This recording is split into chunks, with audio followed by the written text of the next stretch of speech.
Bonjour et merci de nous retrouver pour la Foi prise au mot, votre rendez-vous de formation et de réflexion. Cette semaine, nous allons parler musique et en particulier de la question de la musique à l'Église. Pendant des siècles, la musique liturgique était une musique savante, complexe, réservée à des chœurs très entraînés. Et puis, vers les années 50, qui privilégièrent des chants plus faciles, pouvant être repris par des assemblées sans formation musicale. L'assemblée devait pouvoir chanter sans formation particulière et parallèlement, on voyait se développer de plus en plus des concerts de musique qui se déroulaient dans les églises. Alors, comment concilier les deux ? Qu'en est-il aujourd'hui ? Est-ce qu'on forme encore à la musique liturgique ? Et quelle musique proposent les compositeurs contemporains ? Pour y répondre, deux chefs de chœur, Olivier Bardot, bonsoir. Bonsoir. Donc vous êtes chef de chœur, mais vous êtes également professeur au Conservatoire supérieur de région de Paris. Exactement. Et puis Mathieu Bonin, bonsoir. Bonsoir. Vous êtes chef de chœur des petits chanteurs de Saint-Dominique au PEC. Alors peut-être pour commencer, c'est quoi cette formation des petits chanteurs de Saint-Dominique ? Les Petits Chanteurs de Saint-Dominique est un chœur lié à une école hors contrat qui s'appelle Saint-Dominique au PEC, grande école, 850 élèves, et avec pour messe principale la forme extraordinaire du rite romain. Les petits chanteurs sont engagés à animer la messe tous les jours, du lundi au vendredi. Les lundis, ça va être par exemple 6e, 5e, les mardis, 4e, 3e, etc. Et de faire une activité de concert, donc, ce qui permet d'être dans le thème de l'émission de ce jour, activité de concert d'un côté et animation des messes de l'autre. Les garçons sont âgés de 8 jusqu'à 18 ans et partent automatiquement une fois le bac en poche. Voilà. Et on fait des tournées de concerts, etc. Donc pour les non-parisiens, le PEC, c'est dans la banlieue de Paris, c'est à côté du Vésinet. Oui. Je vous posais cette question-là parce qu'évidemment, on est dans du rite extraordinaire. Donc évidemment, on pense forcément messe de Saint-Pie V et tout ce que je disais au début de cette émission-là, à propos de... autrefois, on était dans une manière un peu différente d'aller à la messe, une manière dans laquelle on était là plutôt pour entendre la messe que pour y participer. Vous, est-ce que vous êtes dans cette optique-là ? En gros, est-ce que vos petits chanteurs chantent et les gens ne font qu'écouter ? Eh bien, non, pas du tout. Déjà, le grégorien, évidemment, est la partie la plus importante de cette messe extraordinaire, forme extraordinaire, entre le propre, chanté par un petit chœur, donc l'introïte, le graduel, etc., et des pièces polyphoniques, effectivement, chantées par le chœur, mais la participation des fidèles est importante. Et on trouve toujours une alternance entre participation des fidèles et polyphonie, et qui va de chants très simples en français, des chants de l'Emmanuel, ou même avec l'école Saint-Dominique, il y a des cours de musique pour les 6e, 5e, 4e, 3e, où les enfants apprennent du répertoire, par exemple un Ave Verum, Elgar, Mozart, etc. Et tous les enfants vont chanter pendant la messe. C'est-à-dire à la fois du répertoire appris par l'école en entier et aussi du répertoire un peu plus spécialisé, plus compliqué par le chœur. Voilà, là on est au cœur justement, si j'ose dire, au cœur de l'émission. C'est cette question d'une sorte de, oui, comme je l'ai dit, de bouleversement. On est passé quand même d'un moment où les gens étaient un peu au concert pendant la messe, à une messe où, en fait, ils sont participants. Il y a une forme, je pense, de complémentarité et non pas de concurrence. Il ne faut vraiment pas opposer l'Assemblée aux autres acteurs de la liturgie qui rendent la prière possible par la musique. Je pense que la très belle intuition de Vatican II, c'est la dimension multilogale en fait, de la liturgie, c'est-à-dire qu'il y a plusieurs acteurs qui se répondent, à la fois l'Assemblée, bien sûr, ce qui est nouveau, avec les rubriques qui ont été apportées par le nouveau missel, mais également l'organiste, également le chantre, s'il est présent, également la scola, si elle existe, voire même le célébrant, qui tient également, lui aussi, une place particulière, en fait. Je pense évidemment à la préface de la prière eucharistique, qui doit être chantée, selon la présentation générale du missel romain. Ce n'est pas facultatif. Alors, c'est intéressant parce que là, vous dites que tout est complémentaire. On voit bien qu'il y a quelquefois un peu des tiraillements. Alors, le plus connu, c'est évidemment le célébrant qui chante faux et le chœur qui doit... Bon, mais... bon, c'est pour... Il faut être très humble par rapport à ça. Je crois que la liturgie se fait quoi qu'il arrive, puisque la liturgie, c'est le propre de l'Esprit Saint. Nous sommes d'humbles acteurs de la liturgie, voilà, et je pense que la liturgie doit vraiment se passer de jugement de personnes, ou de chapelles, ou de catégories, ou de sensibilités, c'est un sujet qui est très, très inflammable d'une certaine manière, parce qu'en fait, il peut choquer des gens, il peut braquer des gens. On est là au cœur finalement de leur spiritualité, de la façon dont ils la pratiquent. Il n'y a rien de plus intime que le chant. Voilà. Donc c'est vrai qu'il peut y avoir des effets de mode. Je pense que nous sommes appelés, dans le recul que nous avons désormais vis-à-vis de Vatican II, à dépasser ces effets de mode et à trouver le moyen finalement, justement, comme je disais tout à l'heure, de faire dialoguer les différents acteurs de la liturgie dans un esprit de complémentarité, ce qui nécessite évidemment une coordination. Et donc il y a tout un travail à faire, notamment de formation. Formation, alors on va y revenir, mais je reviens sur cette complémentarité. Vous dites on peut faire un Ave Verum de Mozart et en même temps, ou de Elgar, et en même temps un chant de l'Emmanuel. Pour vous, ça ne vous pose aucun problème parce que c'est vrai qu'il y a eu quand même des tensions entre une musique dite savante et une musique plus simple. Pour vous, vous voyez comment la musique ? Je crois que c'est le rôle du chef de chœur de trouver une unité dans le programme musical d'une messe. Et l'unité, elle va être de trouver le bon texte et la musique qui va presque être secondaire. Le texte est vraiment la première chose à trouver, peu importe le rite, évidemment français ou latin. Et un Ave Verum, il n'y a aucun doute évidemment sur la qualité du texte. Il n'y a plus qu'à choisir le compositeur. Il y a plein de compositeurs de génie qui ont composé sur ces mélodies-là. Si on prend l'exemple de l'Emmanuel, puisque vous en parliez, il y a quand même beaucoup de textes de l'Emmanuel qui sont avec des textes de psaumes, des extraits de la Bible. Donc, il n'y a aucun doute sur le texte. Après, reste évidemment la musique. Il y a une question évidemment de goût. Peut-être de goût personnel du chef de chœur, on peut pas le nier, évidemment. Et puis, un rapport au sentiment, je pense que c'est le grand débat de notre métier. Est-ce que le sentiment est quelque chose qui fausse notre approche, notre montée vers le Christ ? La liturgie étant humaine, mais nous, notre travail est essayer de vraiment amener les gens vers Dieu.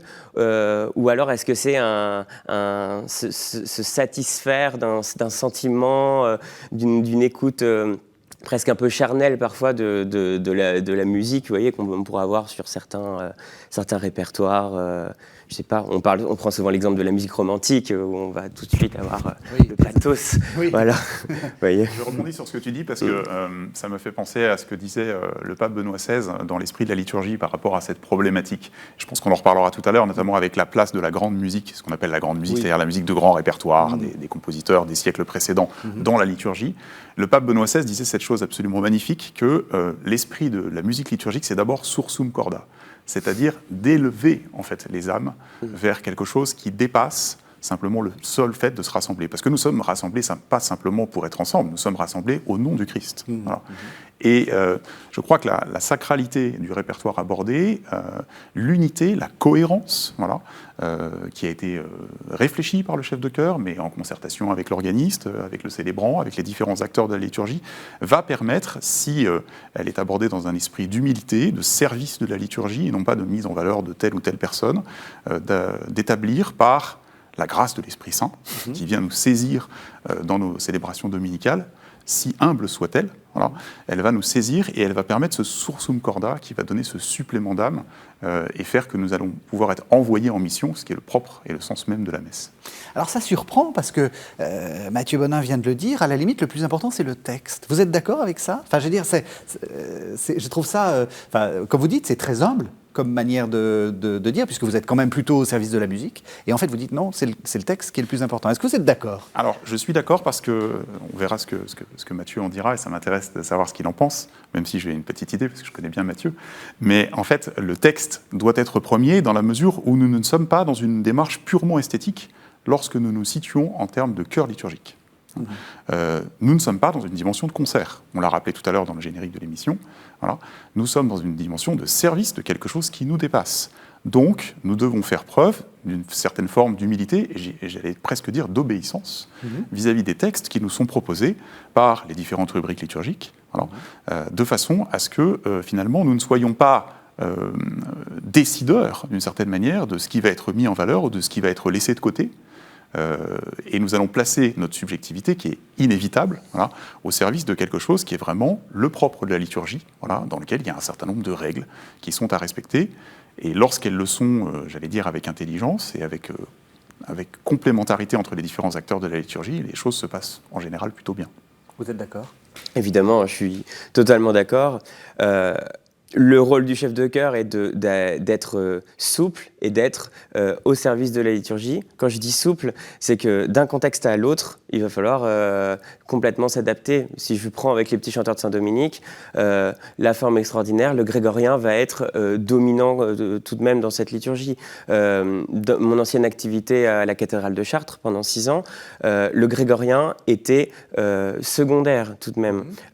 Il était important de mettre du grégorien, évidemment, parce que c'est la tradition de l'Église qu'il faut entretenir ce répertoire.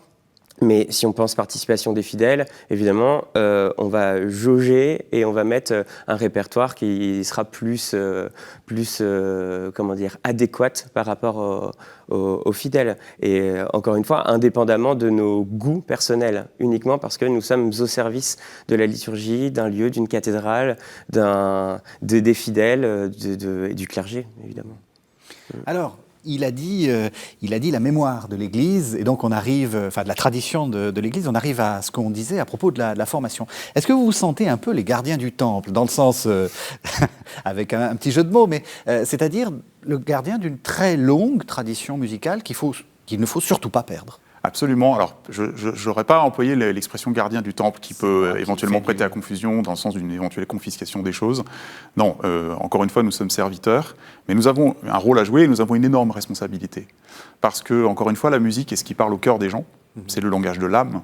Voilà, c'est le souffle primordial, d'une certaine manière. Voilà, c'est pneumatique, la musique. Ça engage les entrailles. C'est très incorporé, d'une certaine manière. Donc on ne peut pas faire n'importe quoi avec les émotions des gens.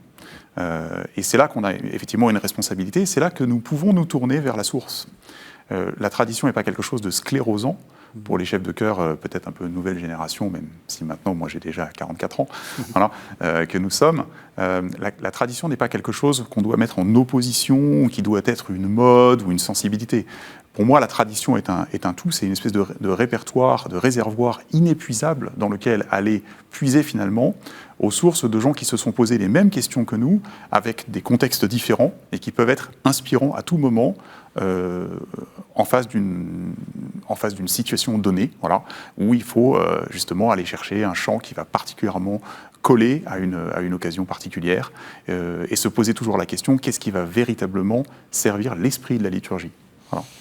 En vous entendant, on est un petit peu, on sent qu'on est en train de passer dans une autre époque, parce que on a à peu près le même âge, et c'est vrai qu'il y avait au moment où j'ai commencé à aller dans les églises et à comprendre ce qui se passait, en fait, il y avait quand même une forme de surtout pas de grégorien, c'est sclérosant, comme vous dites, etc. Qu'est-ce qui s'est passé, en fait? Peut-être expliquer aux téléspectateurs, je le dis souvent, on a beaucoup de téléspectateurs qui viennent en dehors de l'Europe et qui n'ont pas forcément les mêmes codes que les Français ou même les Européens sur ce qui s'est passé dans ce XXe siècle. Qu'est-ce qui s'est passé pour qu'il y ait eu cette idée, qui à mon avis est absurde, que le grégorien, ça empêche de prier? Alors, je pense qu'il faut être très humble par rapport à des époques que nous n'avons pas connues de notre vivant. Je suis historien de formation, et donc ma formation m'a appris à ne pas juger des époques précédentes avec les critères qui sont les nôtres aujourd'hui. Tout à fait possible. Et donc, si je m'en réfère au témoignage, par exemple, de mes parents, qui ont connu les liturgies antéconciliaires, parfois le grégorien est extrêmement mal chanté, où il était privé de sa substance, parce que finalement, il était annonné de façon machinale, sans plus penser finalement à ce que portait le texte.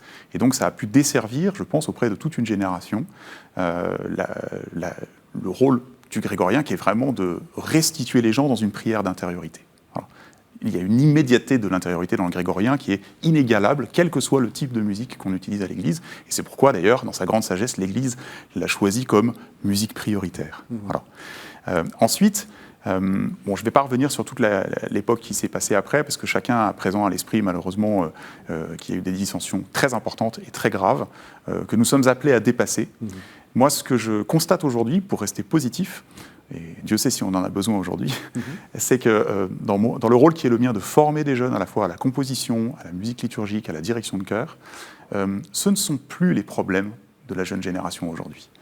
La sensibilité n'est plus un problème. Le fait de se réclamer de telle ou telle chapelle n'est plus un problème. Quelles sont les préoccupations des jeunes aujourd'hui? Et je trouve que c'est une très très bonne nouvelle pour l'Église. Il y a une préoccupation d'intériorité, donc de retour à la prière, aux sources de la prière.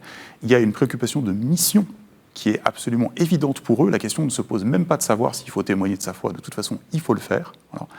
Et je dirais, il y a une exigence de formation. Ils ont soif d'apprendre à connaître mieux les rubriques de la musique liturgique, à connaître la liturgie en profondeur, à savoir comment utiliser un chant à bon escient. Moi, j'ai la chance d'avoir créé une petite école qui fonctionne par session, qui s'appelle Veni Compositor, qui est toute jeune, qui a 2 ans, et qui répond en fait à une soif en fait, de la part d'énormément de jeunes qui ont entre 18 et 35 ans, de vouloir apprendre à composer de la musique liturgique. Voilà. Donc en fait, on surfe sur une vague aujourd'hui qui est que le chant choral a été distingué par beaucoup de fidèles et par beaucoup de chrétiens comme vraiment un vecteur privilégié finalement de la grâce, de l'évangélisation, voilà, et de liturgie qui porte. Voilà. Maintenant, qu'est-ce qu'on en fait?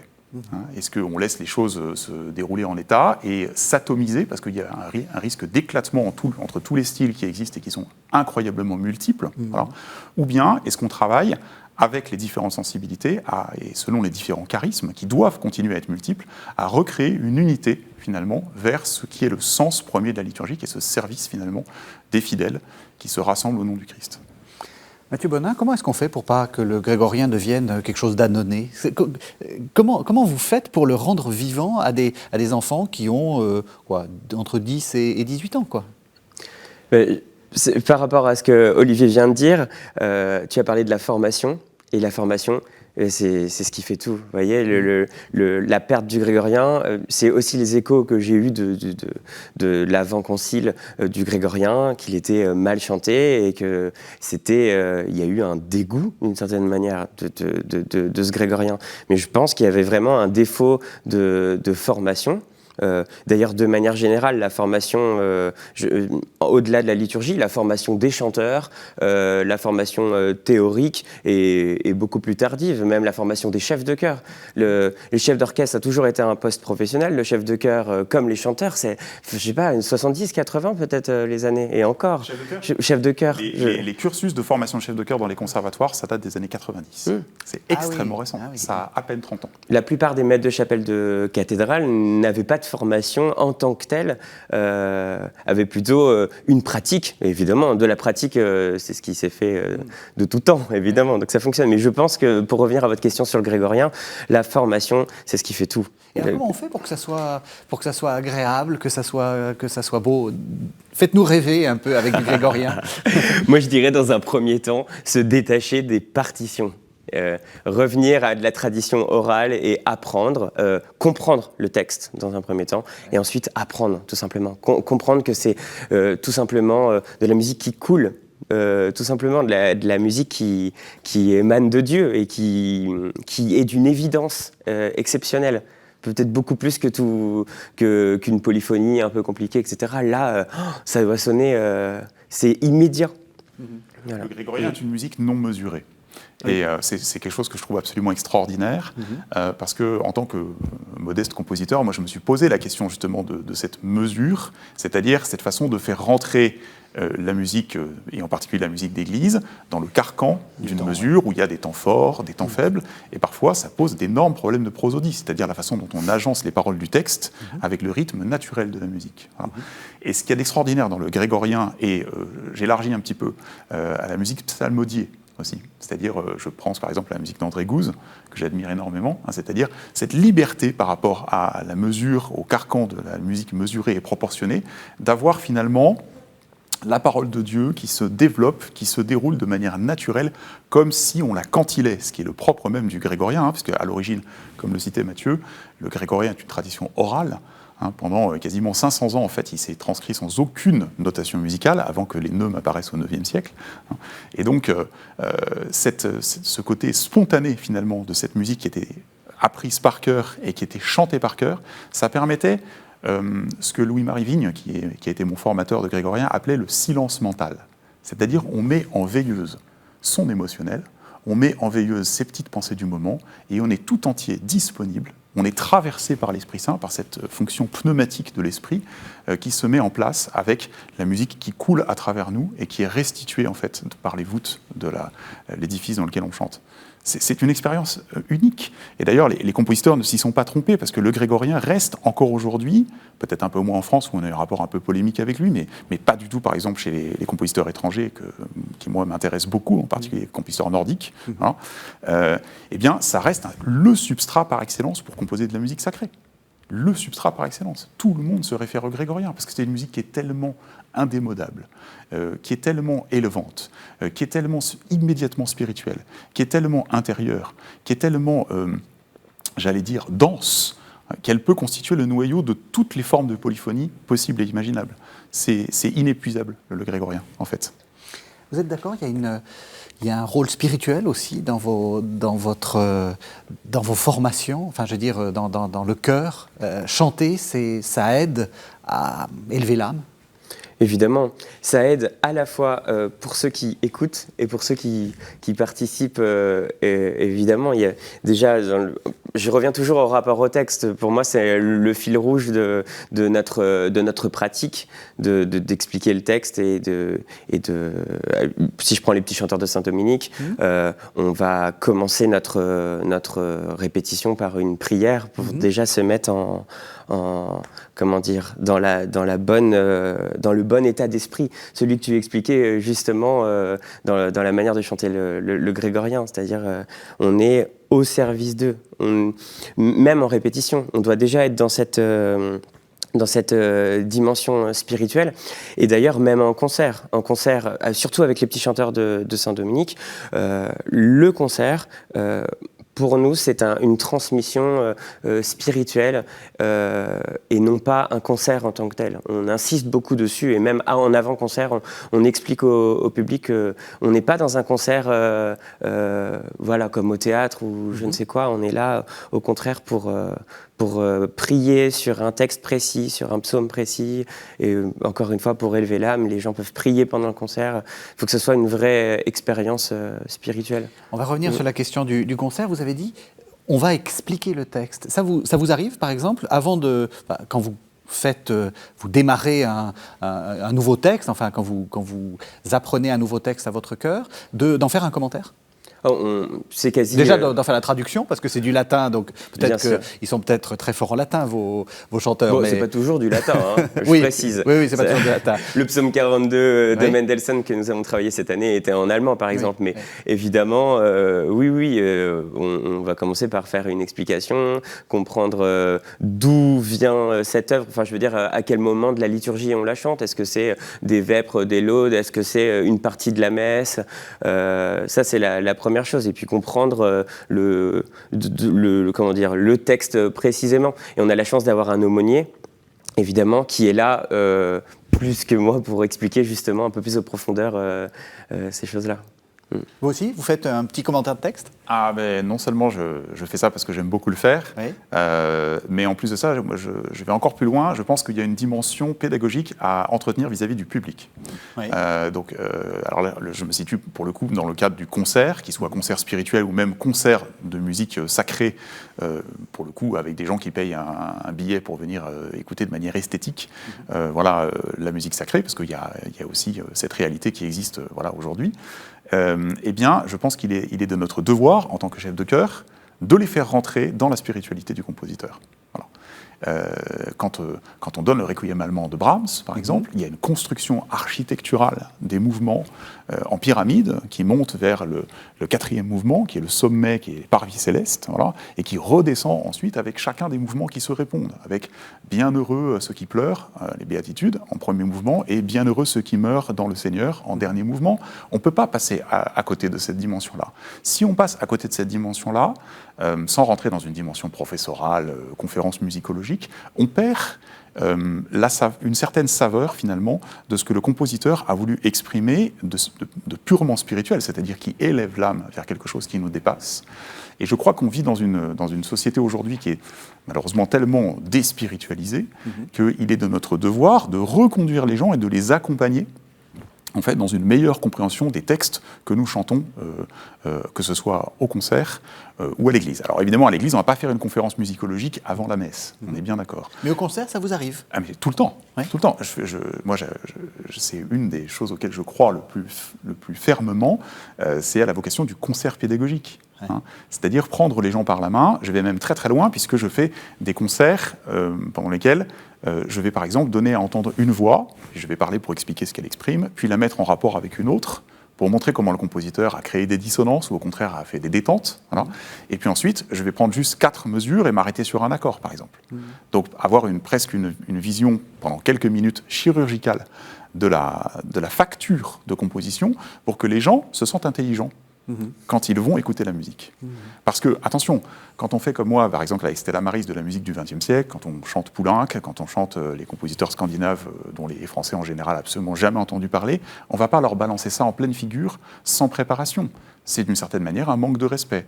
Ça voudrait dire, nous sommes les sachants, et puis vous vous débrouillez avec les textes en norvégien.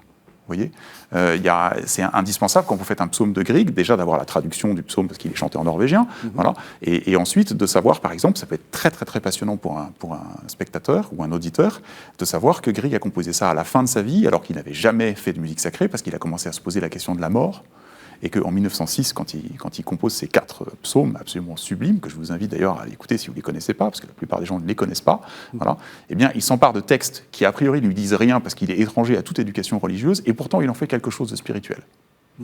Intéressant. Oui.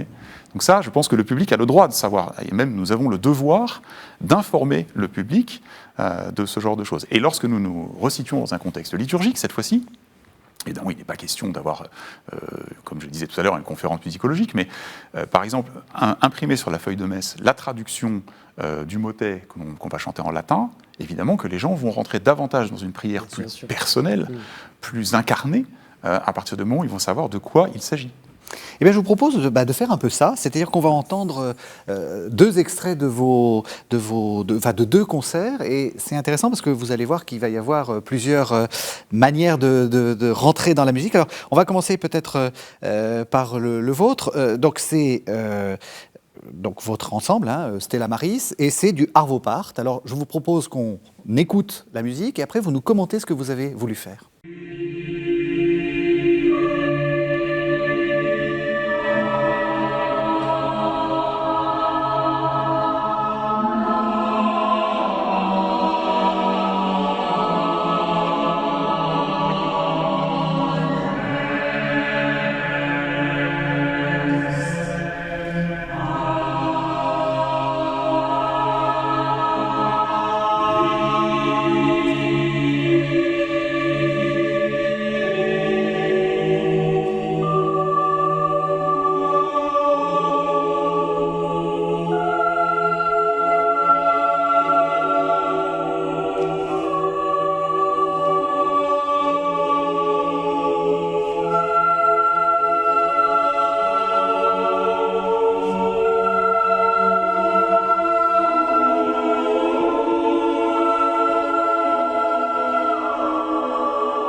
Alors, d'abord, il faut expliquer peut-être l'auteur, le compositeur. Donc, Arvo Part, ça fait partie de ses. Alors lui, il n'est pas norvégien.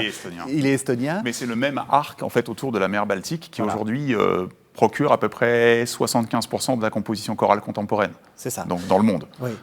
Il est contemporain. Oui. Et c'est audible. Alors c'est même plus qu'audible. Il y a beaucoup de gens qui ont des. C'est même beau. Je crois qu'on peut le dire. Et je pense que c'est de manière totalement accessible, cette beauté. Oui. La pièce s'appelle Da Pacem Domine, ce qui est tout à fait d'actualité, Donne-nous la paix Seigneur. Et ce concert s'est inscrit dans un contexte tout à fait particulier, dans la mesure où il a été donné dans le cloître de la Légion d'honneur à Saint-Denis, de la maison d'éducation de la Légion d'honneur à Saint-Denis, 3 jours avant le début du premier confinement. Donc les gens savaient déjà que ça allait pas bien se passer, etc., et qu'on allait être privé de concerts. Et moi, je savais, en composant ce programme, qu'il fallait, dans cette période très difficile, donner à entendre de la musique qui fait du bien aux gens. Et donc c'est pour ça que l'ouverture du concert, c'était ce Da Pacem Domine, qui est cette espèce de musique intemporelle. Voilà, on a l'impression qu'elle aurait pu être composée à n'importe quelle époque, même au Moyen-Âge, d'une certaine manière. C'est une sorte de grégorien polyphonique. Voilà.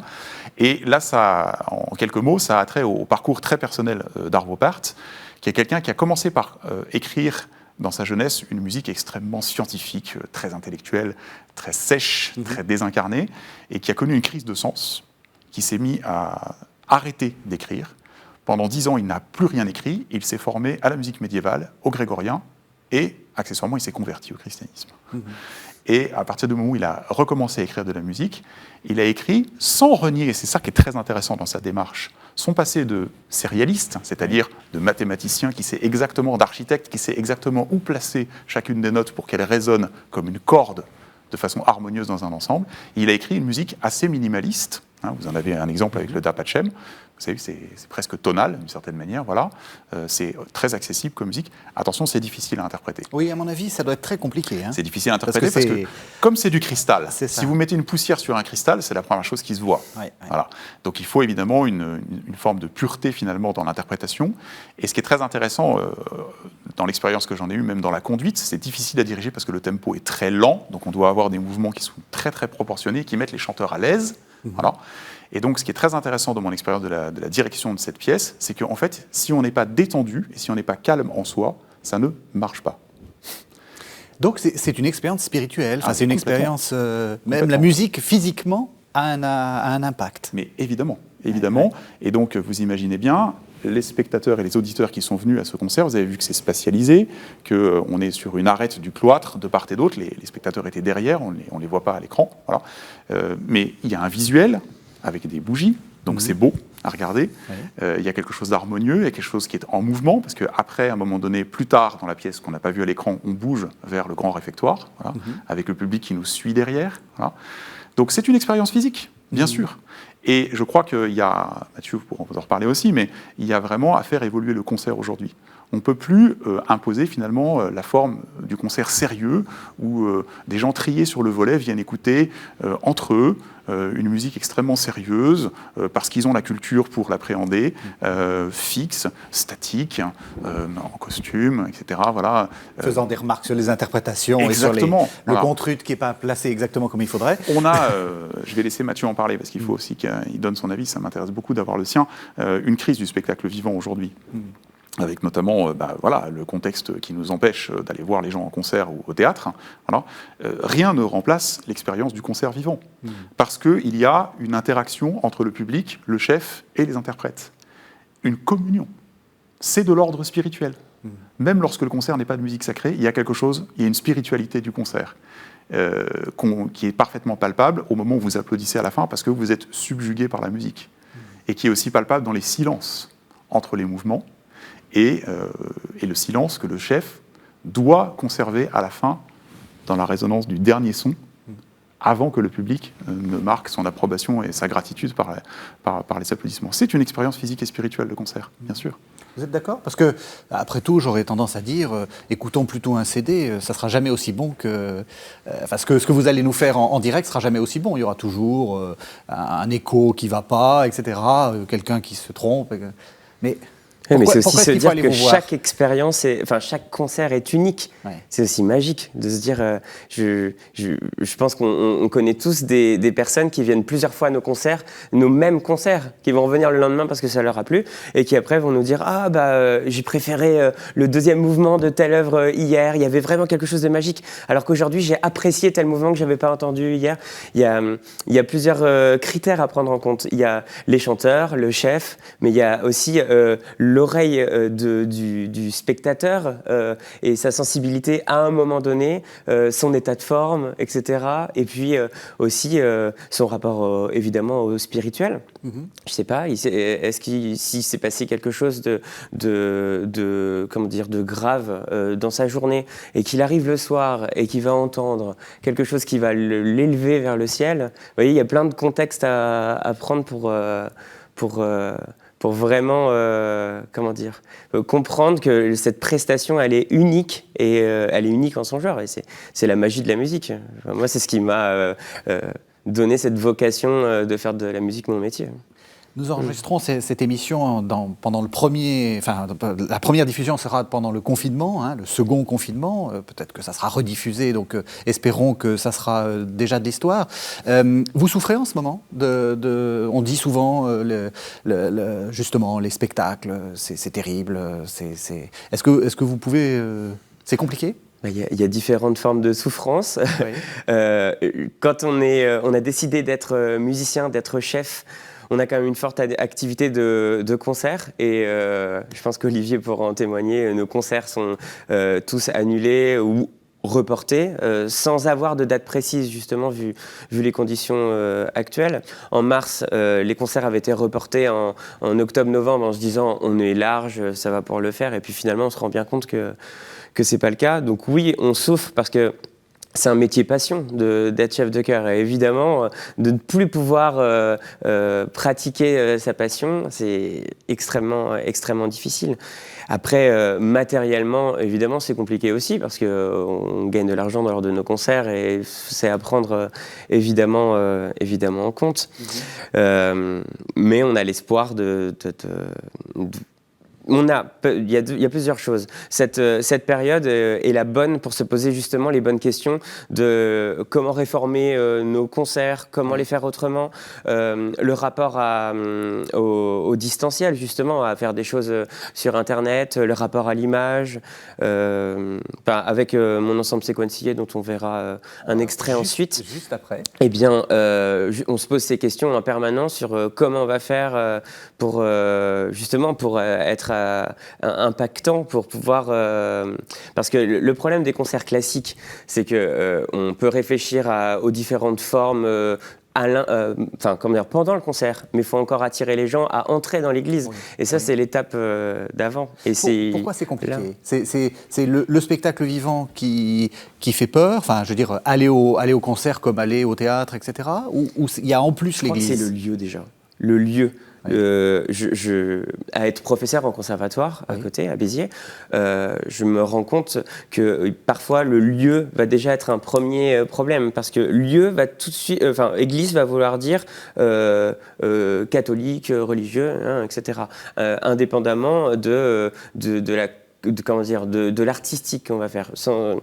Pourtant, pour moi, le concert va pouvoir toucher des chrétiens, touchés par l'œuvre, et des non-chrétiens qui vont venir justement pour l'aspect esthétique. Et c'est la magie de ces concerts, c'est de justement mêler deux publics radicalement différents.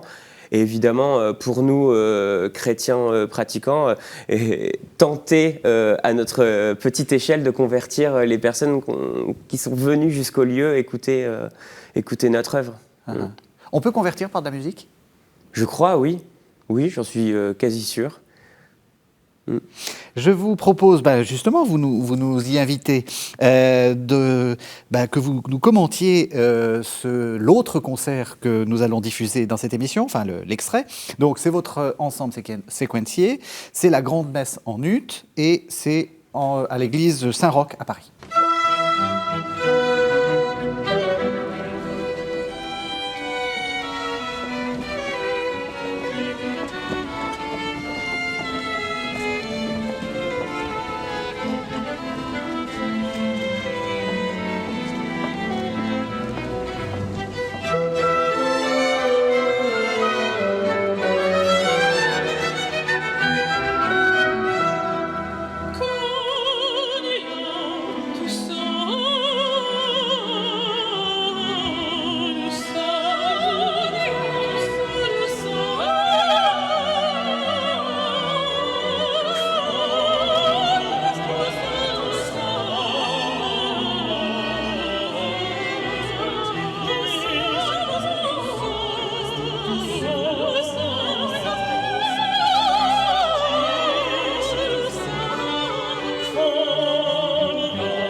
alors je ne l'ai pas dit, c'est du Mozart, mais je pense que dès les premières mesures, on avait reconnu. Alors, très franchement, je n'ai jamais vu ça. C'est-à-dire que pour moi, un concert dans une église, c'est un peu, enfin comme vous disiez, c'est un peu musique savante avec tout le monde en noir et puis pas de mouvement. Tout le monde arrive, le chœur est en place, il bougera plus jamais. Alors que là, vous faites des mouvements, et alors c'est d'autant plus intéressant que c'est une messe. Et c'est dans un contexte ecclésial, enfin dans une église, et en même temps, vous en faites quelque chose de très vivant. Comme l'a si bien dit Olivier, on est contraint de réfléchir à d'autres formes. Je pense qu'il y a plusieurs possibilités de concerts. Et là, ce qu'on a voulu faire avec cette grande messe en ut, c'est comprendre le contexte dans lequel Mozart a composé cette messe. Et on a décidé de mettre des correspondances de Mozart avec son père, avec Constance, sa femme, entre chaque mouvement pour comprendre justement cette époque, ce moment-là. Et Constance était gravement malade, a failli mourir. Et Mozart s'est engagé à écrire à Dieu une messe pour le remercier de la guérison de sa future femme. Et voilà ce qu'on raconte. Donc il y a d'abord donc cette première correspondance de Lu. Le Kyrie arrive. Pendant le Kyrie, Constance est allongée par terre, souffrant, etc. Le chœur est en train de chanter le Kyrie, plein de douleur. Et puis d'un seul coup, l'air de soprano arrive et c'est justement la guérison progressive de Constance. Arrive le Gloria, qui est évidemment quelque chose de beaucoup plus flamboyant, de beaucoup plus allant, etc. Et arrive, comme on l'a vu dans cet extrait, la mezzo-soprano, qui est la mère de Constance et qui est contre ce mariage. Et donc, justement, on lit à nouveau une correspondance entre la mère de Constance et Constance. La mère de Constance disant « il est hors de question que tu te maries avec Mozart, etc. » Vous voyez, et Mozart est le ténor en veste rouge, au milieu de tout ça, en train de se dire « mais qu'est-ce que je fais, moi, dans l'histoire ?» Voilà. Et je pense que c'est une autre approche de l'œuvre, de justement pouvoir introduire un contexte historique. Je pense que tu seras d'accord sur... C'est le contexte qui m'intéresse, le contexte de l'église Saint-Roch. Vous êtes dans une église, vous jouez une messe, mais vous ne jouez pas à jouer la messe. Vous voyez ce que je veux dire? C'est-à-dire que vous ne faites pas comme si c'était une vraie messe, tout en gardant le côté très spirituel. Ça, je trouve ça très intéressant comme manière de faire. Pourquoi Saint-Roch déjà? Parce que évidemment, église des artistes, et s'il y avait un endroit où justement mener ce type de démarche, c'était Saint-Roch. Et ensuite, c'était très intéressant justement de pouvoir mêler cet aspect spirituel. Pour moi, c'est une messe, évidemment, il n'y a aucun doute là-dessus. Et puis justement, de mêler le contexte historique dans la composition de quelque chose de spirituel. Vous voyez, je pense que le Mozart qui a composé ce premier Kyrie, il avait justement une gravité dans sa manière de le composer et une vraie profondeur spirituelle à ce moment-là, et pouvoir justement exprimer les deux parallèlement. C'est très intéressant. Donc on arrive bientôt à la fin de l'émission et je voudrais qu'on reprenne certaines thématiques pour bien faire comprendre aux téléspectateurs. Là, on est en train d'arriver dans ce moment de l'émission à l'idée que le chœur, il est multitâche finalement. Hein. Et j'aimerais que vous repreniez ça. Il y a une activité de formation, on voit qu'il y a une activité au service de la liturgie, et puis il y a aussi cette activité de concert. Alors, comment vous les articulez ? Alors, moi, je vais parler de ce que je connais, c'est-à-dire de Stella Maris, qui est l'ensemble que j'ai fondé il y a 20 ans maintenant, donc quand j'étais encore jeune chef de chœur. J'ai choisi un nom qui a une connotation religieuse très nette, Étoile de la mer. Voilà, et qui est une métaphore de la Vierge Marie. Voilà. Pour autant, ce n'est pas un chœur confessionnel, et ce que je trouve très intéressant dans le cadre de Stella Maris, c'est qu'il y a des catholiques, il y a aussi des protestants d'ailleurs, qui côtoient des gens qui ne vont pas à la messe et qui ne partagent pas notre foi, en tout cas pas de la manière dont nous la pratiquons. Et le dialogue finalement entre ces deux entités, la fraternité qui est permise par la musique, voilà, le fait qu'on se retrouve de manière unanime autour de la musique sacrée, indépendamment de ce que nous croyons, est pour moi un symbole extrêmement fort. Hein, c'est-à-dire qu'il y a une forme de décloisonnement encore une fois, qui fait que des chanteurs qui sont pas croyants vont participer non seulement à des œuvres de musique sacrée, mais vont venir parfois animer des messes, parce que nous sommes en résidence à Saint-Louis-en-l'Île. Donc la paroisse nous propose la résidence en l'échange d'animation de messes, et ils vont venir animer des messes. Voilà. Et donc ils vont participer à la liturgie. Voilà. Donc ce que je crois très très important en fait dans la dimension chorale, c'est cette dimension de décloisonnement, finalement, où on va enlever les frontières qui sclérosaient finalement l'art choral, ce qu'on a coutume d'appeler l'art choral, c'est-à-dire cette pratique qui était enrobée de tout un tas de présupposés, de préjugés assez négatifs finalement. Le chant choral, c'était un peu le chant choral de patronage au mauvais sens du terme, c'est-à-dire un peu amateur, qui bricole, etc. Voilà. Donc c'est aussi la raison pour laquelle moi j'ai eu beaucoup de chance, parce que j'ai travaillé avec Laurent Séquilbet pendant de nombreuses années, j'étais son assistant. Donc le Jeune Chœur de Paris. Avec le Jeune Chœur de Paris. Laurence a eu la chance et l'intelligence d'aller étudier ailleurs. Elle est allée d'abord à Vienne, et puis ensuite elle est allée à Stockholm. Et en fait, de ces deux expériences à l'étranger, elle a ramené une pratique du chant choral d'abord plus professionnelle, et aussi elle a justement eu cette intuition qu'il fallait changer le mode de concert, que avec la professionnalisation en fait, de la formation des chefs et des chanteurs, allait de pair le fait d'aller rechercher du public, et notamment du public jeune, pour s'intéresser à la musique sacrée, bien sûr, mais aussi à la musique de notre temps. Voilà. Moi, une des choses dont je suis le plus fier, c'est que le concert des Atmosphériques, dont vous avez diffusé un extrait tout à l'heure, la moyenne d'âge des gens qui viennent voir ce concert, c'est 30 ans. C'est pas des cheveux blancs. Alors, j'ai rien contre les cheveux blancs. Oui. C'est magnifique d'avoir tous les âges dans une audience. Ça va nous gagner. Mais si vous voulez, enfin quoi. C'est-à-dire que moi, je vais voir aussi des concerts de musique actuelle. J'adore ça. Voilà. J'aime bien le métal, par exemple. Donc, je suis pas complètement axé musique classique, mais je trouve très très important que les gens qui vont voir des concerts de musique actuelle se disent aussi de temps en temps, tiens, si on allait voir un concert de musique de chœur a cappella contemporain. C'est-à-dire, c'est pas complètement acquis, et comme tu disais tout à l'heure, c'est un combat. Les gens, il faut aller les chercher, et il faut les fidéliser. Et donc, c'est ça qui est tout ce qui est passionnant, finalement, le côté passionnant, finalement, dans notre tâche, c'est qu'il y a un côté conquérant, il y a un côté innovateur, chef d'entreprise, responsable de relations humaines, pédagogue, interprète, artiste, etc. Enfin, voilà, c'est effectivement, comme vous le dites, à la fois le chœur est multitâche, dans sa fonction liturgique et non liturgique, et le chef de chœur l'est également. Vous, c'est plutôt des jeunes. Enfin, ils sont plus jeunes. Comment vous voyez votre tâche ? Est-ce que vous êtes d'accord avec ce qui vient d'être dit ? Oh bah évidemment. Oui. Alors, le chef de chœur est, je crois, encore plus important et déterminant avec des enfants, parce qu'on peut tout faire avec eux. Enfin, je veux dire, on peut réussir à les emmener très loin, mais avec des valeurs, évidemment, je crois que c'est le plus important. Et on peut surtout susciter des vocations. Et je le vois, que ce soit avec la maîtrise de la cathédrale de Chartres ou avec les petits chanteurs. Heureusement, je suis très heureux que des garçons, pour les petits chanteurs, se disent pourquoi pas faire de la musique plus tard, pourquoi pas devenir chef de chœur. Et évidemment, chef de chœur plutôt d'église. On en a besoin, évidemment, de cette nouvelle génération. Tu parlais de nouveaux compositeurs, mais aussi de nouveaux chefs qui considèrent chef de chœur comme c'est une vraie vocation, une vocation comme une autre dans l'Église. Et oui, après, au sein du chœur, le chœur dans le rôle pour les enfants, il y a un rôle dans les messes à l'école, il y a un vrai rôle d'enfant à enfant, vous voyez, c'est un rapport très, très proche, il y a une vraie proximité entre des copains, des camarades, et je crois encore plus à cette transmission, justement, plutôt qu'avoir, comme dans n'importe quelle église, la plupart des églises, un chœur au fond ou en tribune, lointain. L'image du chœur est déjà quelque chose de très loin par rapport aux fidèles. Et voilà, je pense qu'il y a un enjeu supplémentaire.